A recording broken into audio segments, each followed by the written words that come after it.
Assalamualaikum warahmatullahi wabarakatuh. Kami dari kelas 10 iaitu akan membentangkan tentang culture and identity in an anthropology, reflection on unity and uncertainty in the dialogical self.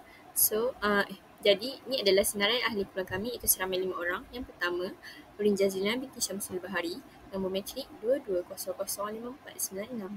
Yang kedua, Nur Amalina binti Rozlan iaitu 22005408. Yasmin Alma binti Muhammad Yusri 22005471. Seterusnya, Iman Musfirah binti Rozaini 22005516. Dan akhir sekali ahli keluarga kami ialah Jelvia Vanessa binti Jenny iaitu nombor metrik 22005440. Saya Jelvia akan memulakan pembentangan hasil ringkasan artikel kami yang bertajuk Culture and Identity in an Anthropological Reflection on Unity and Uncertainty in the Dialogical Self.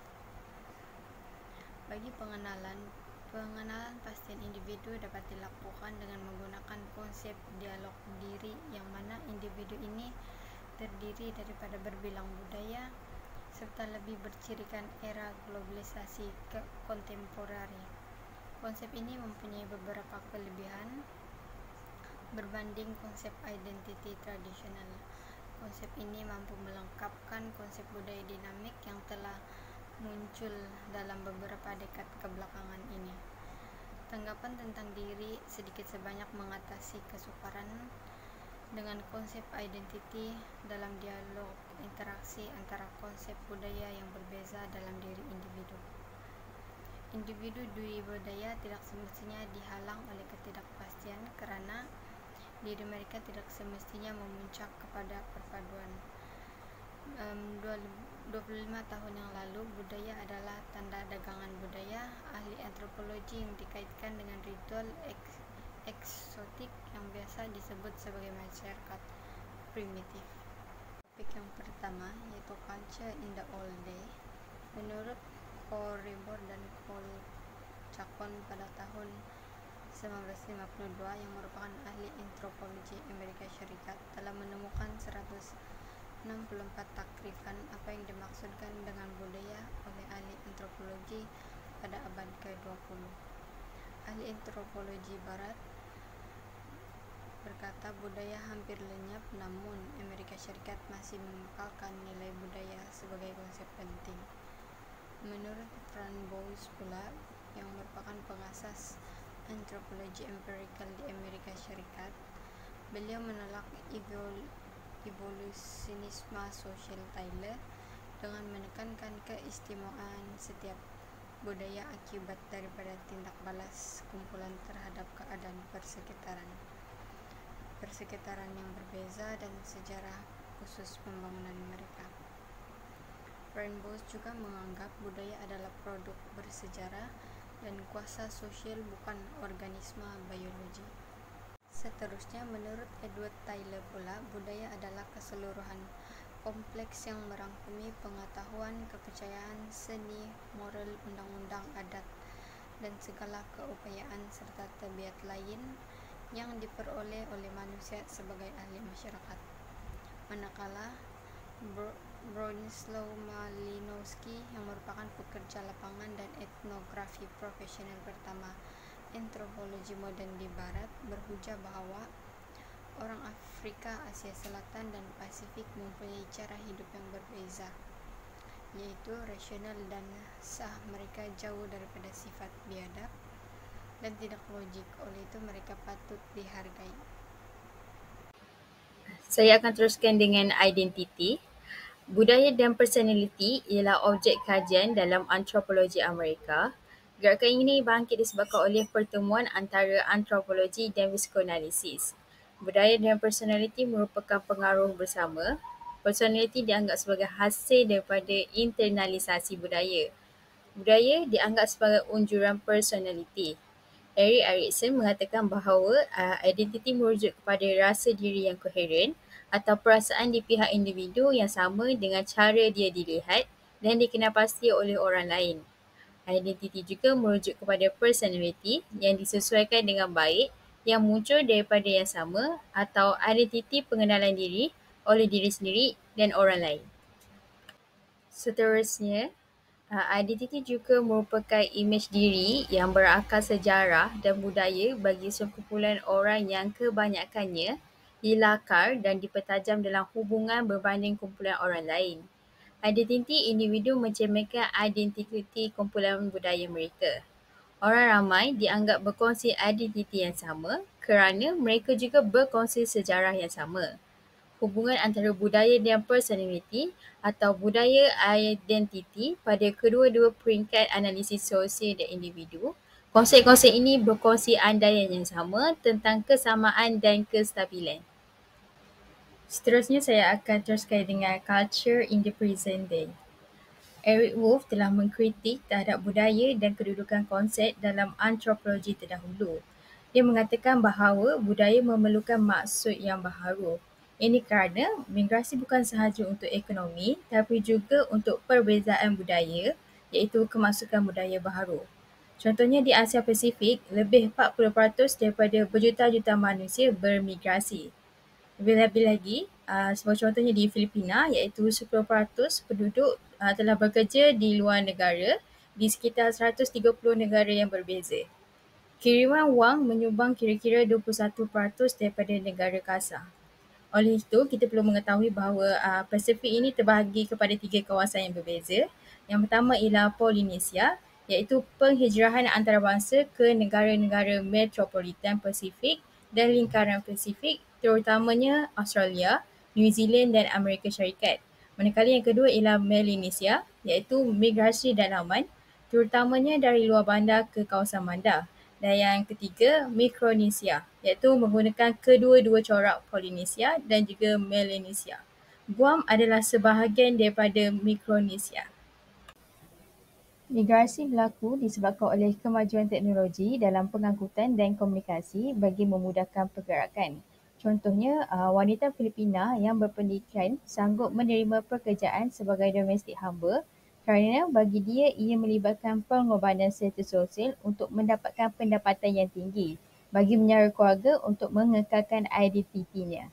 Konsep budaya telah beralih merangkumi kepelbagaian dan divariasi individu pembinaan perwakilan dan tafsiran budaya mengikut skala besar proses migrasi dan seluruh dunia.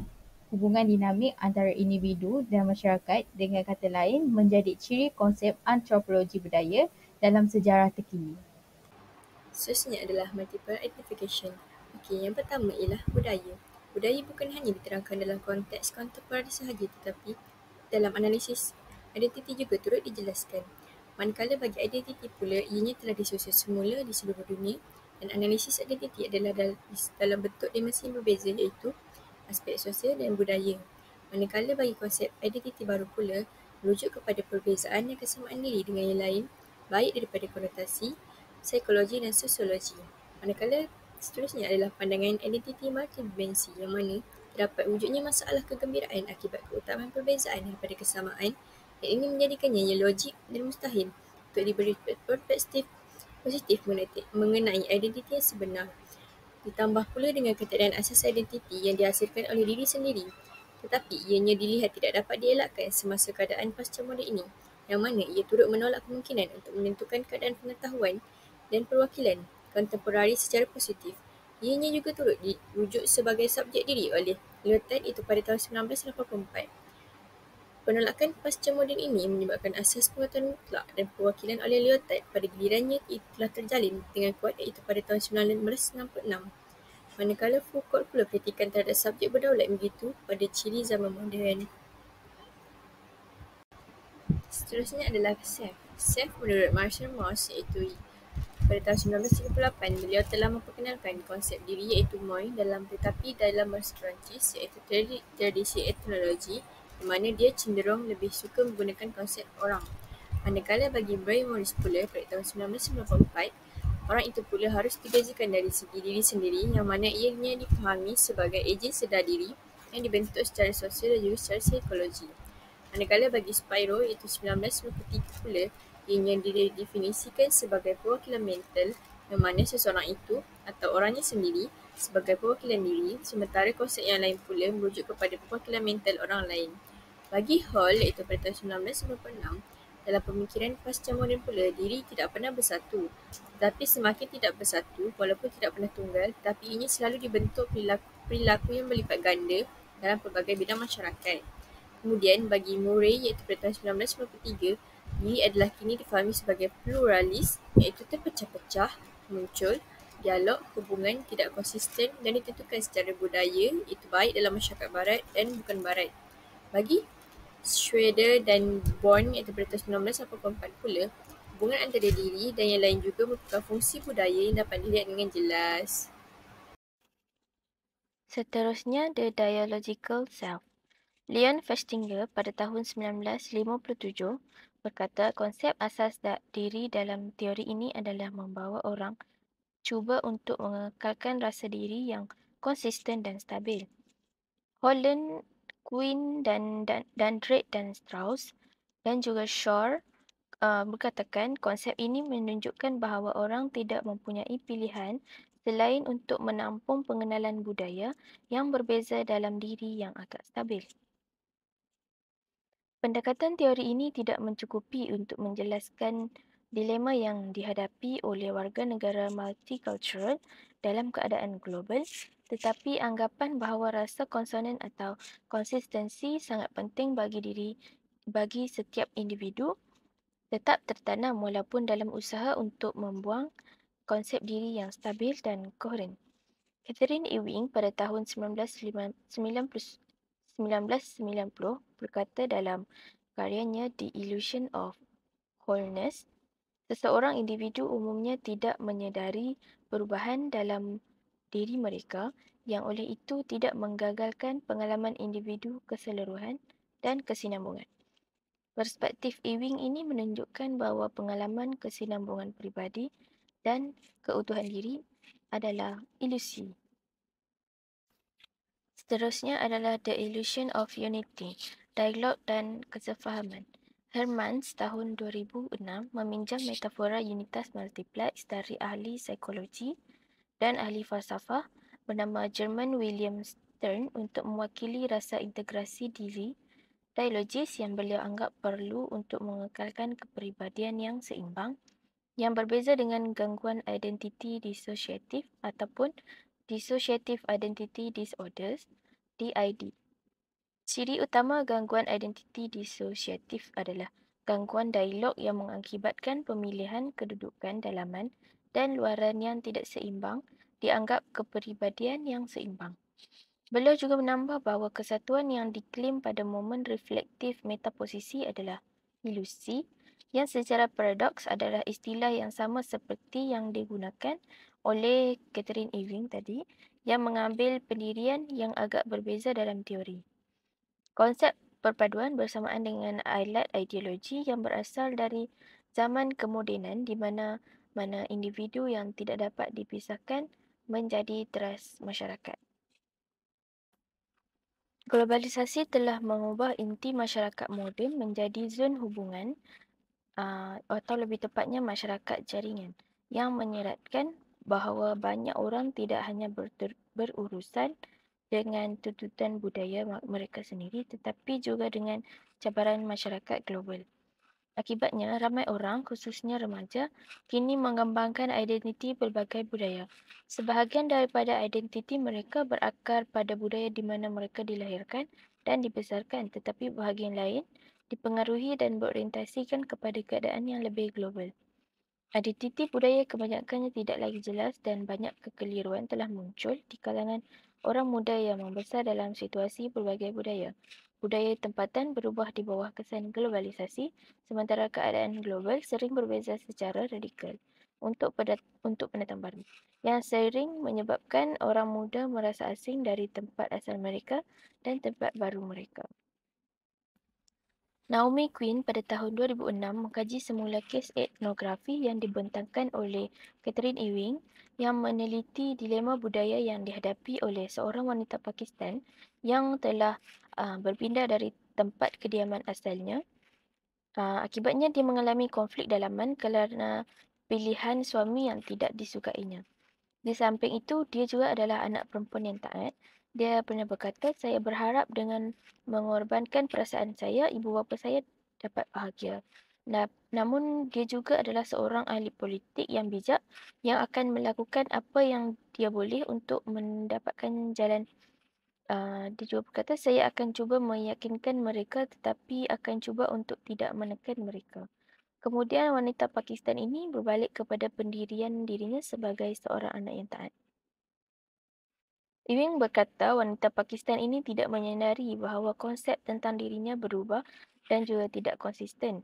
Ujar ini disokong dengan merujuk kepada alat kognitif yang dilabelkan pengekalan yang berdasarkannya ia dapat mengekalkan pendirian diri yang berpotensi bertentangan tentang dirinya sebagai anak perempuan yang baik dan juga sebagai seorang ahli politik yang licik. Quinn sebaliknya berpendapat bahawa analisis Ewing bukan hanya tidak lengkap tetapi juga mengelirukan, meninggalkan kesan yang salah bahawa semuanya adalah pergeseran dan ketidakkonsistenan konteks dan juga ilusi. Sebaliknya beliau mencadangkan untuk menganalisis sikap budaya wanita Pakistan ini sebagai penyelesaian budaya kepada tuntutan yang tidak dapat ditanggung oleh penghormatan formal dalam sistem hubungan keluarga yang sangat hierarki. Rundingan, ketegangan, konflik, perjanjian dan perselisihan bukan sahaja berlaku antara kumpulan budaya yang berbeza di peringkat sosial tetapi juga dalam diri dialog individu pelbagai budaya. Perbezaan dan pendaraban budaya memerlukan lebih banyak daripada sebelumnya sebelum dialog yang dikembangkan dengan baik, tetapi kemungkinan ini akan membawa kepada kesatuan diri yang kohen tidak meningkat selama bertahun-tahun.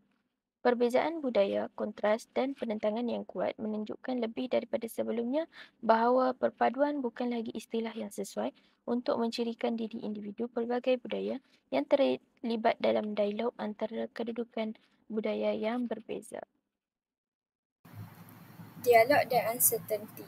Perpaduan tidak lagi menjadi konsep yang sesuai untuk menggambarkan keseimbangan dialog dalam kalangan individu. Kerana kepelbagaian budaya yang mencerminkan andaian berkaitan teori kendiri dialog. Semakin ramai orang mengambil bahagiannya secara serentak dalam rangkaian budaya yang berbeza, yang sebahagiannya besarnya bersifat disjantif. Kepentingan yang berbeza dalam masyarakat pelbagai budaya akan merumitkan percubaan diri untuk mencapai perpaduan di antara julek kedudukan dan juga untuk menghadapi ketidakpastian dalam diri. Hermans menghuraikan konsep ketidakpastian dengan kerjasama Sekretari Itali Giancarlo Di Maggio berpendapat bahawa akibat langsung daripada keadaan globalisasi memanfaatkan masa dan ruang.